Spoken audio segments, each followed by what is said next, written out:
प्रशंसा पूरे विश्व ने की, तो पूरे विश्व में किस देश ने चरवाहा विद्यालय के को फॉलो किया? किसने चलाया चरवाहा विद्यालय की प्रशंसा की? तो चलवाना चाहिए था। द्वारा प्रस्तुत नोरमा ग्रुप, जो सोचता है वो करता है। आपके अपने सपनों का आशियाना। स्वास्थ्य मंत्री जी ने जो स्वास्थ्य विभाग का बजट रखा है, उसके समर्थन में तथा विपक्ष के कटौती प्रस्ताव के विरोध में। 1 मिनट बोलिए। मैंने माननीय सदस्य कुंदन जी बोल रहे थे, उसके पहले कई साथियों ने बार बार चरवाहा विद्यालय का नाम लिया। महोदय सुनिए जाए, बिहार श्रीमती शालिनी मिश्रा जी, लाखों करोड़ों चरवाहों बोलिए। के प्रति क्या बात, अरे आप तो इतना पढ़े लिखे लोग हैं, क्या चरवाहा करते हैं? माननीय अध्यक्ष महोदय, मैं माननीय स्वास्थ्य मंत्री जी के द्वारा प्रस्तुत आप प्लीज सिट डाउन, बैठिए। बजट के प्लीज बैठिए आप। मैं माननीय स्वास्थ्य मंत्री जी बैठ जाइए। बजट के आलोक जी एवं विपक्ष के द्वारा लाए गए कटौती प्रस्ताव के विपक्ष में बोलने के लिए खड़ी हुई हूँ। अरे आप स्वयं पढ़े लिखे लोग हैं, क्या विद्यालय के हो रहे हैं महोदय? बार चरवाहा कर रहे हैं महोदय। बैठिए आप। व्यर्थ का समय मत गुजारिए। तो मैं कहना चाहती हूँ, माननीय सदस्य कह रहे चरवाहा विद्यालय की प्रशंसा पूरे विश्व ने की, तो पूरे विश्व में किस देश ने चरवाहा विद्यालय के को फॉलो किया? किसने चलाया चरवाहा विद्यालय की प्रशंसा की? तो चलवाना चाहिए था। कहाँ तक जाएगा शालिनी मिश्रा का? और सबसे बड़ी बात है, माननीय महोदय, दौर चल रहा है अंग्रेजी के कहावतों से। बार मैं कह रहा हूँ तो आप लोग बैठे कुछ मत बोलिए। थॉमस कार्लाइल परमिशन मिले तभी बोलिए, तो बैठे बोलते हैं। He who has hope, he who has health has hope, and he who has hope has everything. माननीय महोदय, ये इनकी बेचैनी दिखा रही है, ये इनकी बेचैनी दिखा रही है। माननीय महोदय, इनकी बेचैनी दिखा रही है। थॉमस कार्लाइल ने कहा था, he who has health has hope, and he who has hope has everything. तो हमारे माननीय मुख्यमंत्री जी ने जब सत्ता संभाली 2005 में, तो उनकी यही सोच थी और यही स्पष्ट समझ थी कि बगैर हमारे नागरिकों को बेहतर स्वास्थ्य सुविधाएं मुहैया कराए बिना हम विकसित और उन्नत बिहार की परिकल्पना करेंगे तो वो बेईमानी होगी। तो उनकी सोच तो स्पष्ट थी, सोच बहुत अच्छी थी महोदय, लेकिन रास्ते बहुत कठिन थे।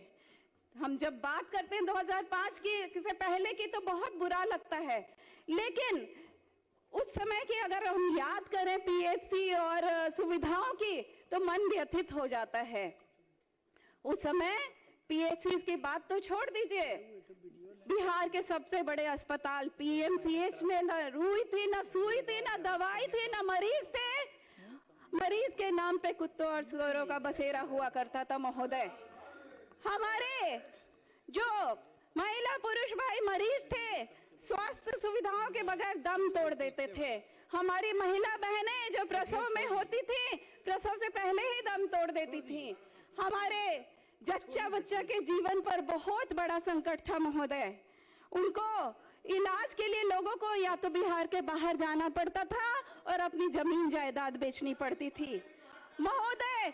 हमारे नेता ने बीच में बार टोका टुकी मत करिए। ऐसी जगह से यात्रा की शुरुआत की। नहीं ये आलोक जी ऐसी जगह से आलोक जी नहीं जिसमें, लेकिन ये हमारे नेता बैठे ये गलत है महोदय। बार आप इच्छा शक्ति थी महोदय कि उन्होंने बिहार की जब आपकी बारी थी आपको बोले दिया ना मंत्री जी ने। नहीं आप बैठ जाइए, बैठिए। ये इनकी बेचैनी है महोदय, सत्ता में नहीं आने की बेचैनी। अपने स्थान पर बैठ जाइए सब लोग, सत्ता में नहीं आने की बेचैनी। अपने स्थान पर बैठ जाइए। और कुछ नहीं है, बिहार के आप बैठिए। स्वास्थ्य चर्चा, स्वास्थ्य सुविधाओं की चर्चा सुनने की आदत बनाइए सुनने का। माननीय स्वास्थ्य मंत्री जी के नेतृत्व में, मत- माननीय मुख्यमंत्री जी के नेतृत्व में बिहार के स्वास्थ्य की चर्चा बैठिए। पूरे विश्व में थोड़ी होती है। सुनने की महोदय, आदत बनाइए। ये लोग कहते हैं कि विकास नहीं हुआ स्वास्थ्य के आपकी लिए। बात भी सुनते हैं 13 लोग, तारीख को बात भी सदन सुन में लेना। बैठी थी जब स्वास्थ्य विभाग के क्वेश्चंस आ रहे थे।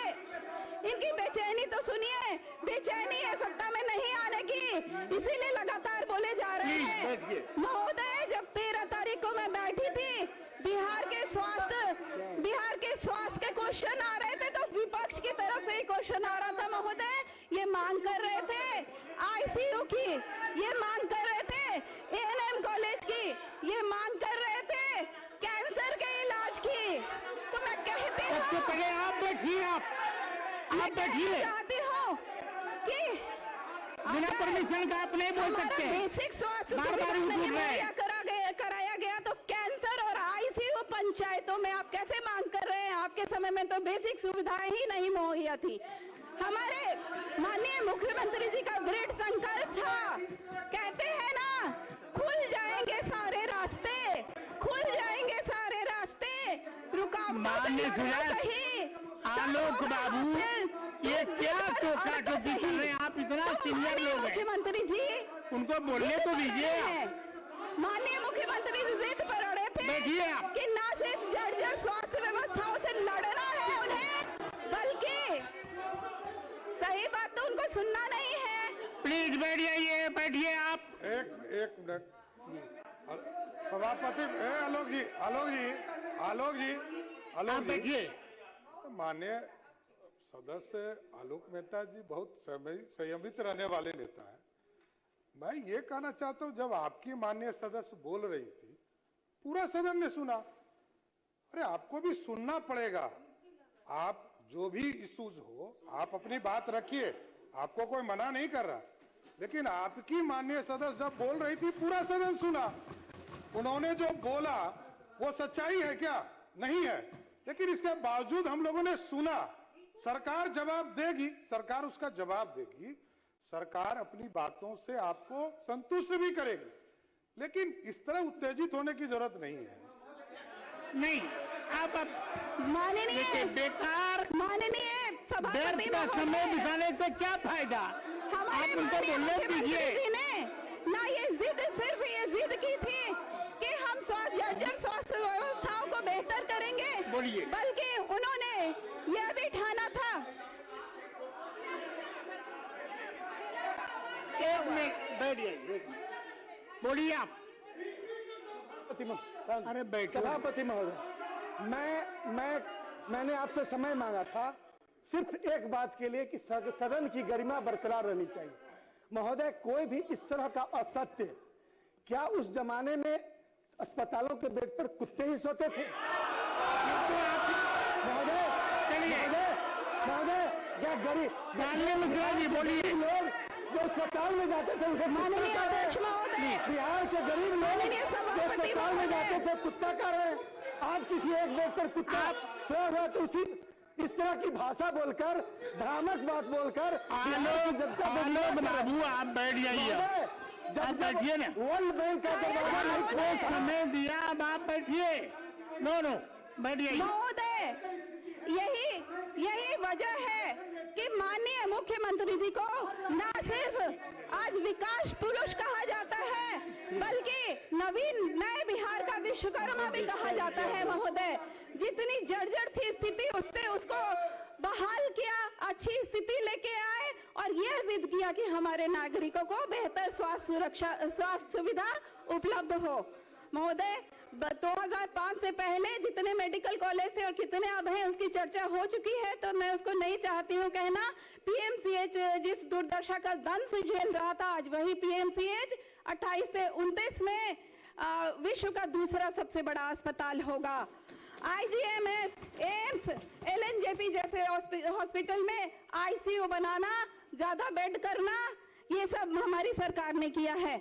आज हमारे दूरदर्शी नेता की सोच है जिसकी वजह से पीएचसी नहीं, सदर अस्पताल नहीं, सभी अस्पतालों में आमूलचूल परिवर्तन हुआ है, जहां मरीजों की लाइन लगी रहती है, बेहतर स्वास्थ्य सुविधाएं हैं। और जिस जमाने में आपने सत्ता हमें दी थी, तब सिर्फ 39 मरीज हर महीने आते थे, वो बढ़कर 12,000 हो गई है। यह है विकास, यह है हमारे सरकार का काम महोदय। अब प्रत्येक जिले में आईसीयू और डायलिसिस उपलब्ध है, यह है विकास, यह है हमारे स्वास्थ्य विभाग का काम, यह है हमारे माननीय स्वास्थ्य मंत्री जी का काम। महोदय, मातृ और शिशु मृत्यु दर में काफी ज्यादा भारी संख्या थी, वो घट के अब बहुत कम हो गई है और मैं सदन में गर्व के साथ कहती हूँ कि ये देश के राष्ट्रीय औसत से भी कम हो गई है बिहार में। इसके लिए मैं धन्यवाद देना चाहती हूँ माननीय स्वास्थ्य मंत्री जी और माननीय मुख्यमंत्री जी को, और आशा कर्मियों को भी धन्यवाद देना चाहती हूँ।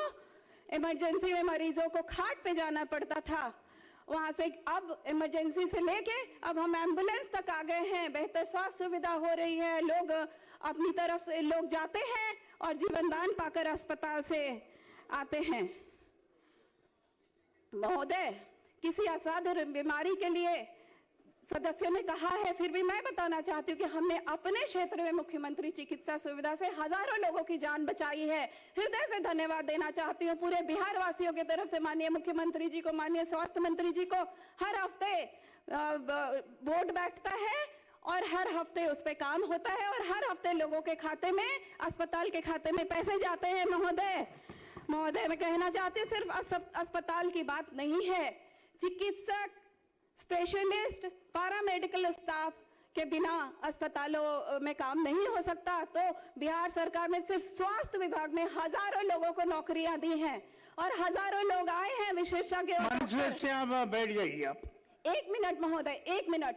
एक दिन एक हमारे सदस्य कह रहे थे बात नौकरी की आई तो उन्होंने कहा कि आदरणीय नेता प्रतिपक्ष नौकरी मैन ऑफ बिहार हैं, उन्होंने उपाधि दी है।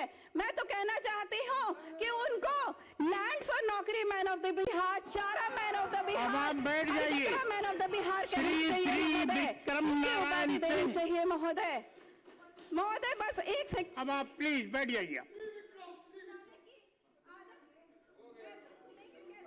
अब हो गया, बैठ जाइए। आपके सपनों को हमने सजाया है, ई होम्स पैनोरामा को हमने बनाया है। ई होम्स मेरा एक सपना था जिसपे मैं पिछले 4 साल से काम कर रहा था। हमने जो बनाया है वो सबने है माना। ई होम्स पैनोरामा में हो आपका भी आशियाना। और फाइनली हमने 2021 में इस प्रोजेक्ट को लॉन्च किया। बहुत लोग अप्रिशिएट कर रहे हैं कि पूर्णिया जैसे शहर में, बिहार के, एक तो बिहार की बात करें उसमें भी पूर्णिया जैसे छोटे जगह में इस तरह का लाइफस्टाइल देना, ये सुन के हम लोगों को बहुत अच्छा लगता है। ई होम्स में हमने कुछ और भी किया है, जैसे हम जिस जगह में रह रहे हैं हमारे फैमिली सिक्योर हो, उनको सिक्योरिटी का ध्यान में रखा है। आपकी सुविधा और सुरक्षा आपके लिए खास है, ये आपका विश्वास है। इसमें आर्टिफिशियल इंटेलिजेंस का 7 लेयर सिक्योरिटी का हमने इस्तेमाल किया है। लस ग्रीन कैंपस को बनाया है, यदि हमारा बाउंड्री वाल है तो वो वर्टिकल गार्डन है। ये जितनी भी फैसिलिटी होता है एक इंटरनेशनल टाउनशिप में ई होम्स है, ये हम लोग विश्वास नहीं कर पा रहे हैं। जो भी हमारे मित्र, दोस्त या जो भी हमारे बाहर के बाहर आते हैं तो हम लोगों को बहुत अच्छा सुनने को मिलता है और बहुत अच्छा क्रेडिट मिल रहा है। वो सारा हमने सिर्फ एक बिल्डिंग नहीं बनाया, हमें एक बहुत अच्छा लाइफस्टाइल दिया ई होम्स में, और मेरा एक सपना था जिसको मैं आज फुलफिल होते हुए देख पा रहा हूँ। ये आपका आवास है। ई होम्स पैनोरामा में अब आपका निवास है। E homes Panorama, luxurious lifestyle redefined. Panorama group, जो सोचता है वो करता है। अगर ये वीडियो पसंद आई और वह बिहार के राजनीति और बिहारियत से सरोकार रखेनी तो सब्सक्राइब बटन दबा के चैनल के सब्सक्राइब कर ली। ओजे एगो घंटी बा, ओकरा बटन दबा देला से कुल सटीक और मारक खबर रुआ मुफ्त में मिल जाई। अगर रुआ पत्रकारिता के हमनी के नया प्रयोग में सहयोग कर चाहता